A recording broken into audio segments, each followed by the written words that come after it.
ሄሎ ብሌን፣ እንዴት ነሽ? ይቅርታ ማን ልበል አላወኩም። አዎ አታውቂኝ። አንድ ነገር ልነግርሽ ፈልጌ ነበር። ምንድን ነው የምትነግረኝ? እናት ሰላም በህይወት አለች። ምን? እናቴ ሰላም በህይወት አለች? አዎ፣ አሳዳጊ እናትሽ በጣም መጥፎ ሰው ናት። ወላጅ እናትሽ በህይወት እንዳለች እያወቀች አውቃ ነው ላሳስራት ነበረ፣ ግን የምጦራት አቅመ ደካማ እናት አለችኝ ስትለኝ ላንቺ ብዬ ተቋት። ታይ እንደዚህ አትበይ፣ የኔ ልጅ እንደዚህ አታድርግም። እኔ እንግዲህ እውነታውን ነግሬሻለሁ። ብሌን ከወላጅ እናቷ ከሰላም ጋር ተገናኘች። ቃል ብሌንንና አሳዳጊ እናቷን አጣላቻቸው። ዳግም ደግሞ የብሌን ወላጅ እናት ሰላም በህይወት እንዳለች ለብሌን ነግሯታል። ብሌን እንግዲህ በደስታ እያነባች ትገኛለች። የብሌን አሳዳጊ እናት እንግዲህ አሁን ላይ በውሸት ተከሳለች ማለት ነው።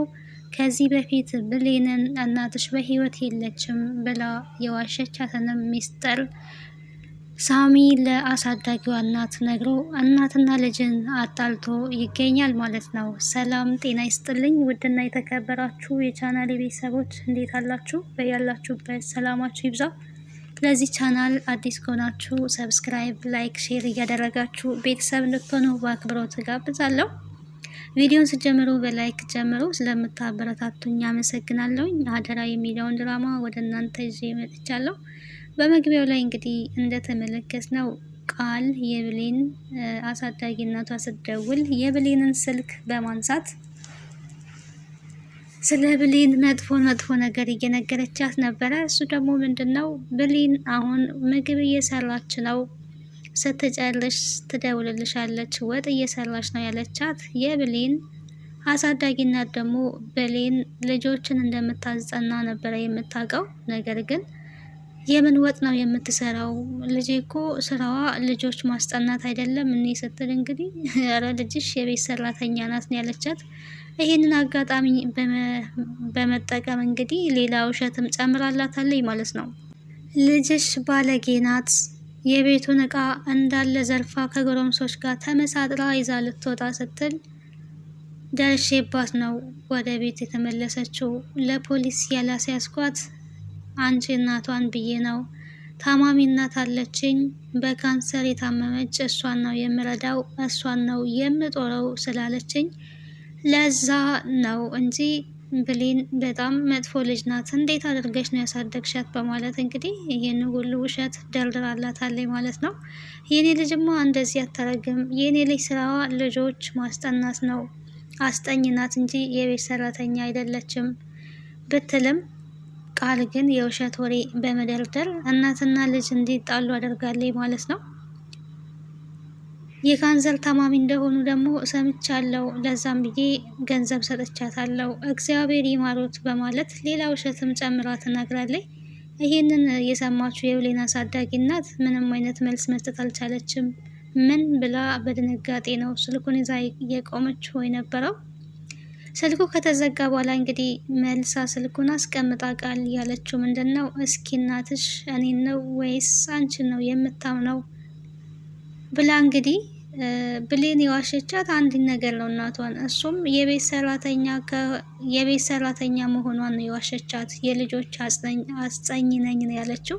ይህንን ደግሞ ያለችው እናቷ እንዳትቸገርባት የቤት ሰራተኝነት ገባለው ካላይ ያንን እንደምትከለክላ ስለምታውቅ እናቷን ለመርዳት ብላ የዋሸችው ውሸት ነው። ግን ውሻ በቀደደው ጅብ ይገባበታል እንደሚባለው ትንሽዬ ውሸት በብሌን ላይ ስለተያዘ ብቻ ሌላ ውሸቶችን ጨምራ እናትና ልጅ እንዲጣሉ አድርጋለች ማለት ነው።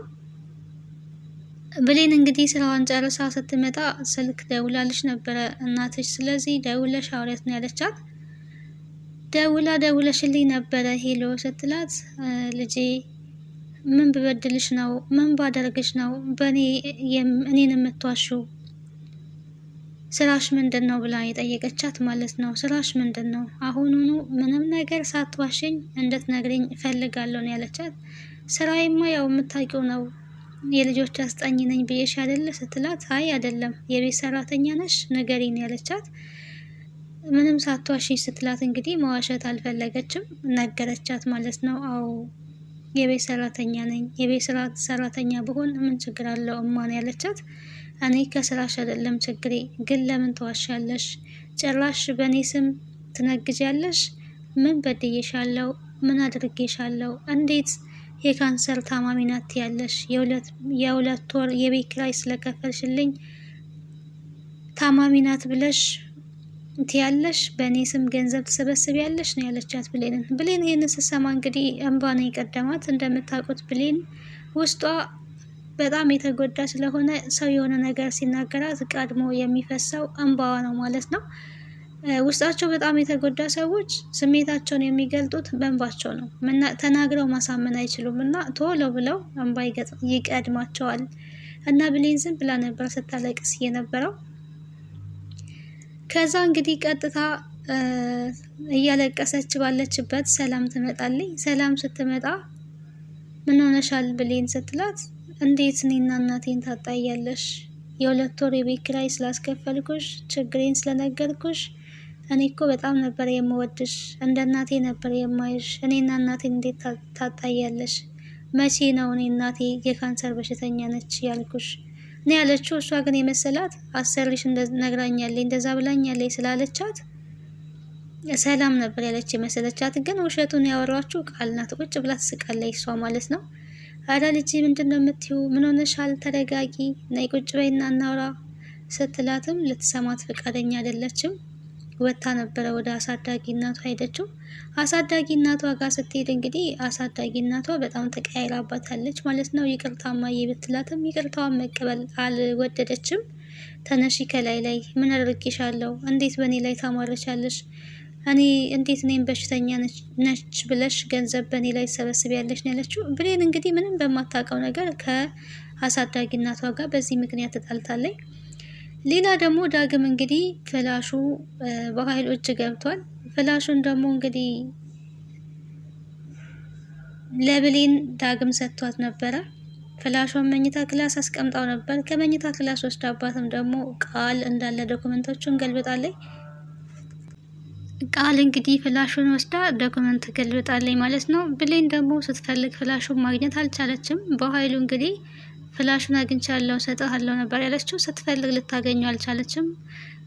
ጋሼ እዚህ ያስቀምጨው ነበር፣ አሁን ግን ስፈልግ አላገኘሁትም። እዚህ ቤት ነው ያለው፣ ከውጭ የመጣ ሰው የለም። ምናልባት ፈልጊ እስከማገኝ ጊዜ ስጠኝ ነበር እያለች ነበረው። በኃይሉ ደግሞ እየጮህባት እየቀለድሽብኝ ነው ወይ? ፍላሹ እኮ የኔን ህይወት ምን ያህል እንደሚያበላሽ ታውቂያለሽ አይደል? እየታደርገሽው ነው አንቺ ልጅ ግን እያለ እየጮህባት ነበረ።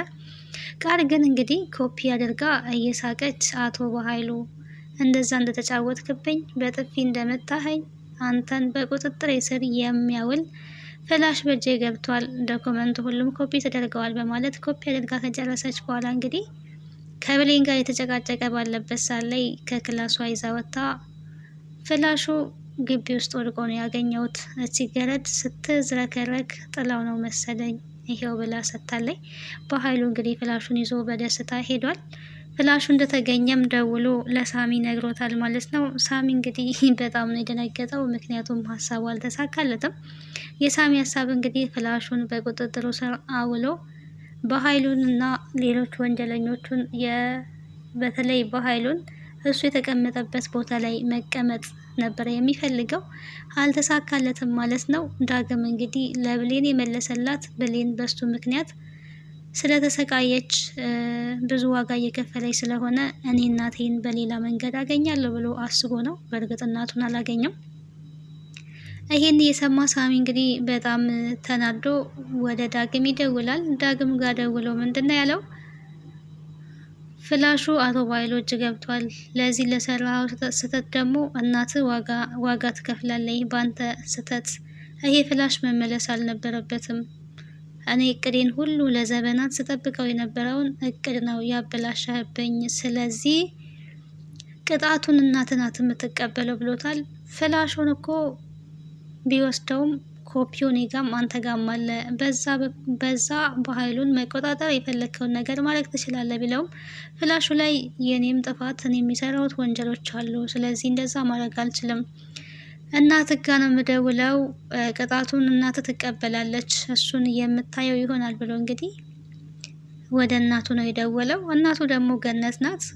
ያደረገችው ስህተት እሷ ምንድን ነው ብሌንን ዋሽታታለች ማለት ነው። እናትሽ ሰላም ሞታለች በህይወት የለችም ብላ የዋሸቻት የራሷ ወላጅ እናቷን ለማግኘት ነበረ። ቀጥታ እንግዲህ እሷ ጋር ደውሎ ልጅሽ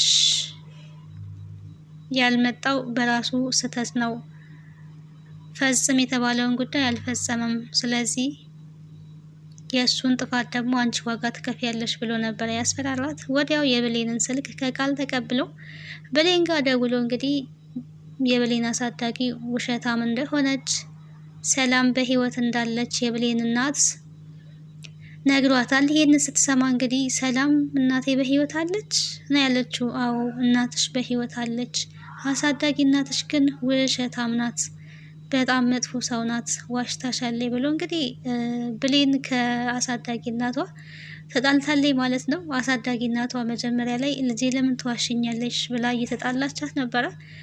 ሁለቱም እንግዲህ በውሸት ተጣልተዋል ማለት ነው። መሀል ላይ የሰው ወሬ ሲገባ ከምንም በላይ የሰውን ህይወት ያመሰቃቅላል። ብሌን ግን ከአሳዳጊ እናቷ ብትጣላም ወላጅ እናቷን ማግኘቷ ያው በጣም ደስ ይላል። በእርግጥ አሳዳጊ እናቷን ባትወልዳትም እናቷ ናት። መውለድ ብቻ ትርጉም የለውም። ምክንያቱም ወልዶ መጣል እናት ወይ ደግሞ አባት ሊያስብል አይችልም። የብሌን እናት በእርግጥ ልጇን የጣለችው ፈልጋ ወዳ አይደለም፣ የተሻለ ህይወት እንድትኖር አደራ ሰጥታ ነው ሄደችው። አደራውን ደግሞ ያልተወጣው በኃይሉ ነው ማለት ነው። በኃይሉ ነው አደራዋን የበላባት እንጂ ልጇን ለመርዳት ነበር የወጣችው። አንዳንዴ ያው ህይወት እንዳሰባችሁት አይሆንም። አረብ ሀገር ላይ የገጠማት ነገር ከባድ ነገር ነው። ለ10 ዓመታት የቆየችበት ምክንያትም ደግሞ እስር ቤት ስለታሰረች ነው እንጂ በልጇ ጨክና አይደለም። እንግዲህ እናት ምንም የሆነ ችግር ካልገጠማት ልጇን ጥላ አንደኛ መራቅ አትፈልግም፣ ሲቀጥል ደግሞ ከልጇ መራቅ አትፈልግም ማለት ነው። አቶ በኃይሉ እንግዲህ በዚህም አለ በዚህ ወጥመድ ውስጥ ገብቶ ነው ያለው። ብሌንን ከዚህ እንድታባርልኝ ፈልጋለሁ፣ ብሌን እዚህ የምትቀመጥ ከሆነ እኔ እዚህ አልቀመጥም እያለች እንግዲህ ቃል እናቷን እያስፈራራች ነው የምትገኘው። ቃልም እንግዲህ አሁን ላይ ከዛ ቤት ትወጣለች። ከዛ ቤት የምትወጣበት ምክንያት ደግሞ ዳግም ሳሚ በኃይሉን ለመበቀል ሲል ሰላምና ብሌንን ያገናኛቸዋል ማለት ነው። የእሱ ያሰበው እቅድ ስላልተሳካለት አሁን ደግሞ የበኃይሉን እቅድ በደንብ ጠንቅቆ ስለሚያውቅ ቃልን እዛ ቤት እያስገባው ለንብረት ብሎ እንደሆነ ቃልንም ፈልጎ ያመጣት እሱን ስለሆነ ይሄንን መረጃ በቅርቡ ለሰላም ይሰጣል። ደስ የሚለው ነገር ብሌን ከእናቷ ጋር በሰላም ትኖራለች። ቃልም ትጣላለች ወጥታ ከዛ ቤት ማለት ነው። በኃይሉም ደግሞ ያቀደውን የእህቱን ንብረት ለመብላት የፈለገውን ሳያገኝ ይቀራል ማለት ነው። እንግዲህ ብሌን የእውነት ከእናቷ ጋር ስለምትገናኝ ከምንም በላይ በጣም ነው ደስ የሚለው። በእናቷ ቤት ሰራተኛ ሆና ስትገፋ ብዙ ነገር ሲደርስባት ነው የቆየችው። አሁን ግን ፈጣሪ የካሳ ዘበን ያደርግላታል ማለት ነው። እንግዲህ አደራ ድራማ ደስ የሚል አስተማሪ ድራማ ነው። እውነት ለመናገር አደራ ከተቀበላችሁ አደራችሁን ተወጡ ነው የምለው። ያው በጣም ይከብዳል፣ አደራ መቀበሉ ራሱ በጣም ነው የሚከብደው። እኔ ስለሚጨንቀኝ ነው ራሴ ወክዬ ስናገር፣ መቀበልም ራሱ አልፈልግም። አደራ ይጨንቀኛል።